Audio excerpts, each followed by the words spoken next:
भैया नमस्कार। अगर हमारे चैनल पर बड़ा लो तो हम चैनल को सब्सक्राइब कर लो लेके हम बाराती आई भोजपुर जिला के चौक पर और वीडियो को ज्यादा से ज्यादा शेयर कर लो। जान कि हम कौन अश्लील वीडियो ना ले अपना यूट्यूब चैनल पर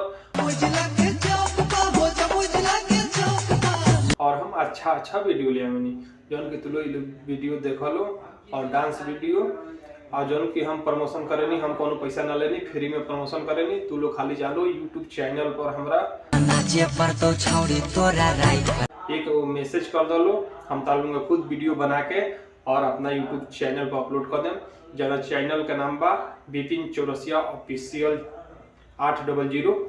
लेके हम बाराती आई लखीसराय के चौक पर जालो ये चैनल के सब्सक्राइब कर लो और वीडियो को ज्यादा से ज्यादा शेयर कर लो, लाइक कर लो और कमेंट कर लो और हमारा इंस्टाग्राम आईडी के भी फॉलो कर लो, फेसबुक पेज के फॉलो कर लो और यूट्यूब चैनल के सब्सक्राइब कर लो।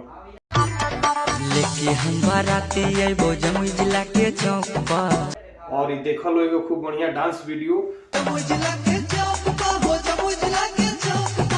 चल कि हमेशा हम डांस वीडियो लेके आवत रहनी और तू लोग देख लो, एंजॉय लो लो। अगर तोहरा लोग के अपन वीडियो बनवाए के बाद हम लोग खाली मैसेज कर लो यूट्यूब चैनल पर जाके। लेके हम बाराती आई लखीसराय के चौक पर हम खुद वीडियो बना के दिखा दे। ऐसा ही हम अच्छा वीडियो ले आवी, जो कि हर वीडियो में कुछ अश्लील ना रहेला। हमेशा हम अच्छा वीडियो ले आवी।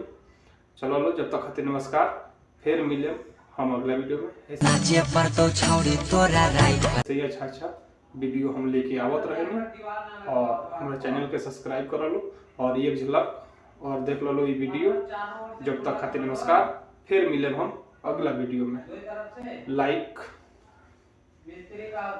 भैया नमस्कार। अगर हमारे चैनल पर बड़ा लो तो हम चैनल को सब्सक्राइब कर लो और वीडियो को ज्यादा से ज्यादा शेयर कर लो। जान कि हम कौन अश्लील वीडियो ना ले अपना यूट्यूब चैनल पर और हम अच्छा वीडियो ले जान कि तुम लोग वीडियो देख लो और डांस वीडियो और जौन कि हम प्रमोशन करेनी, हम कोनो पैसा ना लेनी, फ्री में प्रमोशन करेनी। तू लोग खाली जानो यूट्यूब चैनल पर हमरा एक मैसेज कर दो, हम तालूंगा खुद वीडियो बना के और अपना यूट्यूब चैनल पर अपलोड कर दें। जरा चैनल का नाम बा बिपिन चौरसिया ऑफिशियल 8002।